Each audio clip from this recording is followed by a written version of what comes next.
మీ బట్టలకి సాఫ్టింగ్ ప్రొటెక్షన్ ఇచ్చే సరైన ప్రొడక్ట్ ఎలిమ్ ఫ్యాబ్రిక్ కండిషనర్. ఏంటి ఇంకా రాలేదా? ఏంటయ్యా టైం 10 అవుతోంది, బోర్డు మీద 10 గంటలను రాసింది, మీ డాక్టర్ ఇంకా రాలేదు. అసలు మీ డాక్టర్ కి టైం సెన్స్ పంక్చువాలిటీ ఏమైనా ఉన్నాయా? ఇంతకీ మీరెవరండి? నేను డాక్టర్ అమ్మని. ఓహో, మీరు డాక్టరేనా? డాక్టర్ అంటే డాక్టర్ని కాదయ్యా, డాక్టర్ని చేసుకోబోయేదానని అర్థం. అవును, నువ్వెవరు? నేను ఇక్కడ టోకన్ ఇస్తూ ఉంటానులేండి. తప్పుకోవయ్యా. అవును, మీ డాక్టర్ కి ఎవరో అన్నయ్య ఉన్నాడంట కదా, ఎలాంటోడు? ఎలాంటోడంటే అదేనయ్యా, చాలా కోపిస్తని విన్నాను. ఎందుకని అడుగుతున్నారు? ఎందుకంటావేంటయ్యా? ఆ అన్నయ్య మాట వినగానే మీ డాక్టర్ గడగడా ఉణిగిపోతాడు. అసలు డాక్టర్ చదివే తమ్ముణ్ణి అలా భయపెట్టచ్చా? తప్పు కదా? తప్పేనండి. కాని కాని నాకు మీ డాక్టర్ కి పెళ్ళవని ఆ అన్నయ్య సంగతి అప్పుడు చెప్తాను. ఏం చేస్తానండి? ఏం చేస్తానా, సంవత్సరం తిరగకుండానే కవల పిల్లల్ని కని వాళ్ళ అన్నయ్య చేతిలో పెడతాను. వాళ్ళకి 5 సంవత్సరాలు వచ్చేసరికి ఆయన్ని బాగా మొట్టికెళ్ళేస్తారు. అలా నా కసి తీర్చుకుంటాను. ఈ డాక్టర్ ఎప్పుడు వస్తాడో ఏంటో. అది సర్లే కాని నువ్వు పని చేయి, మీ డాక్టర్ రాగానే నేను వచ్చి వెళ్ళానని చెప్పు. నేను అంటే ఓ, నా పేరు చెప్పలేదు కదా, నందిని. ఏం చెప్తావు? అదేనండి, నందిని గారు వచ్చి వెళ్ళారు అని చెప్తాను. గుడ్, పైకొస్తావు.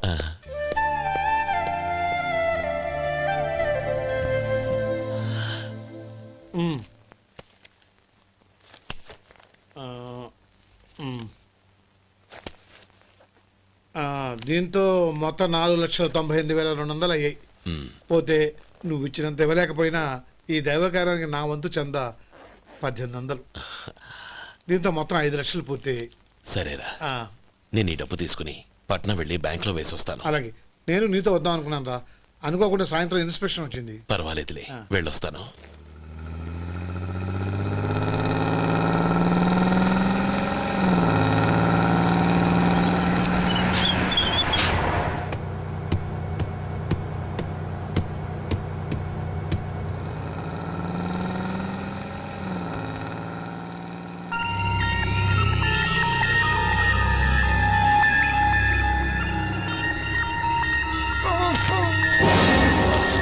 అయ్యో మూర్ఛ మూర్ఛ, బసాపండి బసాపండి.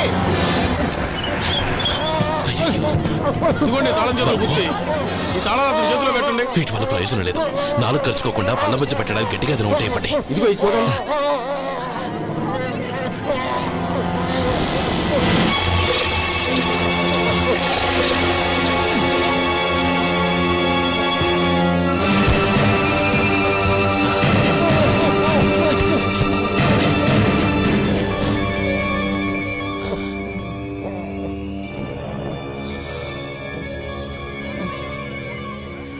మీరు వెళ్ళి మీ సీట్లో కూర్చోండి, కొంచెం గాలాన్ని పడ్డి.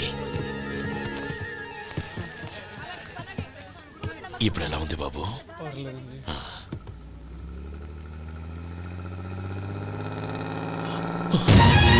నా బ్యాగ్, నా బ్యాగ్ ఎవరైనా చూసారా? అందులో 5 లక్షలు ఉన్నాయి. నా బ్యాగ్ వెంటనే బస్తాపండి, ఎవరిని కింద దిగవద్దు, అందరినీ చెక్ చేయండి. నా అంచనా తప్పు కాలేదు. వాడి మంచితనమే వాడిని దెబ్బకొట్టింది. మన వాళ్ళని పంపించి గుడి తాలూకు డబ్బు కొట్టేశాడని పోలీస్ కంప్లైంట్ ఇవ్వండి. ఇప్పుడు ఆ స్టేషన్లో ఎస్ఐ వాడి తమ్ముడే. వాడే వెళ్ళి వాడి అన్నయ్యని అరెస్ట్ చేసి వీధుల్లో నడిపించుకు తీసుకురావాలి. అది నేను కళ్ళారా చూడాలి, మనసారా సంతోషించాలి. అయ్యో గోపాలం గారు, గోపాలం గారు, మీరు దేవస్థానం సొమ్ము దొంగిలించారని ఎవరో పోలీస్ కంప్లైంట్ ఇచ్చారంట. మిమ్మల్ని అరెస్ట్ చేయడానికి మీ తమ్ముడు గారు వస్తున్నారు.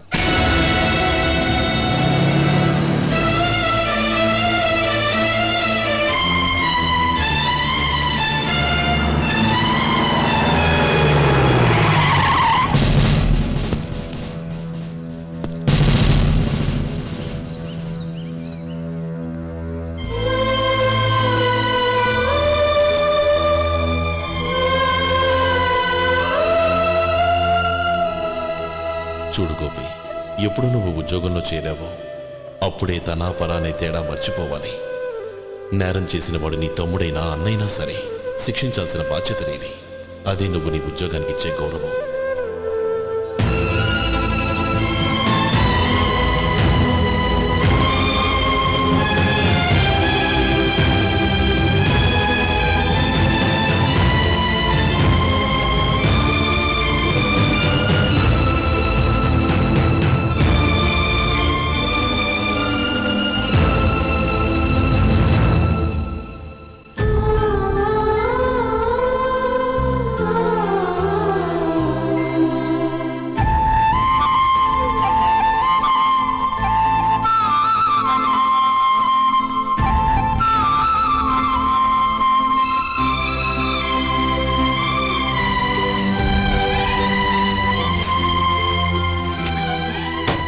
అన్నయ్య రే గోపి, ఏమిట్రా ఇది?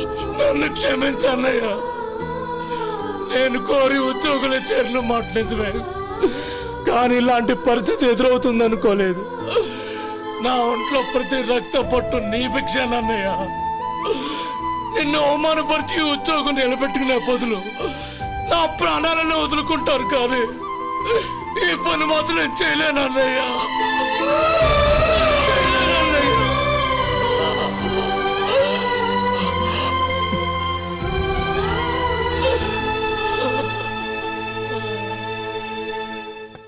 ఏరా, ఇన్నేళ్లు కష్టపడి సంపాదించిన ఉద్యోగానికి రాజీనామా చేస్తావా? కనీసం నీ పెళ్ళాం ఏమనుకుంటుందోనని ఆలోచించావా? ఇందులో అనుకోవడానికి ఉంది మామగారు. ఎండనక వాననక కష్టపడి ఓ తండ్రి కంటే ఎక్కువగా ఈయన్ని పెంచి పెద్ద చేశారు బావగారు. అలాంటి దేవుణ్ణి అరెస్ట్ చేసే ఆ ఉద్యోగం ఈయనకు అవసరం లేదు. బాగుంది. అన్నకు తగ్గ తమ్ముడు, తమ్ముడికి తగ్గ పెళ్ళాం. సరే, మీ ఇష్టం. నానమ్మ, అన్నయ్యడి. నమస్కారం అండి. ఓ, నువ్వా? రా, కూర్చో. పర్వాలేదండి. ఏంటి ఇలా వచ్చావు? ఆ రోజు నా కంపెనీని మూసేయమన్నారు. ఇప్పుడు నేను మూసేయడానికి సిద్ధంగా ఉన్నాను. దానికి ప్రతిఫలంగా నాకు 5 లక్షలు కావాలి. అలాగే, నీకు కావలసిన 5 లక్షలు నేను ఇస్తాను. చాలా థ్యాంక్స్ అండి. కానీ మీరు మీ కంపెనీని మూసేయక్కర్లేదు. సార్? అవును మిస్టర్ మధు, మీ అన్నగారికి జరిగిన అన్యాయం గురించి తెలుసుకున్నాను. మీ కుటుంబం గురించి కూడా విన్నాను. సహజంగా అందరూ ఐకమత్యానికి ఉదాహరణ రామలక్ష్మణులు అంటారు. కానీ ఆ రామలక్ష్మణులు ఎలా ఉంటారనేది పుస్తకాల్లో చదవడం తప్ప ఎవ్వరూ చూడలేదు. మీ అన్నదమ్ములను చూస్తే ఆ రామలక్ష్మణులు ఇలాగే ఉండేవారేమో అనిపిస్తుంది. అలాంటి కుటుంబానికి ఇలాంటి ఇబ్బంది రావడం నిజంగా దురదృష్టం. రామునికి హనుమంతుల్లా కాకపోయినా ఏదో ఉడతా భక్తిగా నా వల్ల వీలైన సహాయం ఈ 5 లక్షలు తీసుకో. మీ కంపెనీ పేరు మీదే అన్ని సరుకులు తయారు చేయండి. నేను వాటిని ప్రపంచమంతా మార్కెటింగ్ చేస్తాను. సార్, మీ రుణం ఉంచుకోను, తొందరలోనే తీర్చేస్తాను. స్నేహితుల మధ్య రుణాలేంటి మధు? We are friends.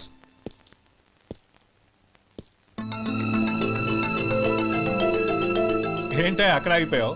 రా. నువ్వు మీ అన్నయ్యని అరెస్ట్ చేయడానికి అట్టెళ్ళావు, ఆయన లొంగిపోవడానికి ఇటు వచ్చారు.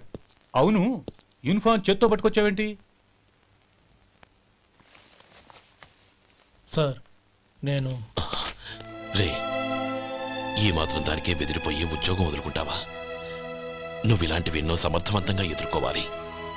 నిన్ను నేను ఎస్పీగా చూడాలి. అది కాదన్నయ్య. ఇంకేం మాట్లాడకు.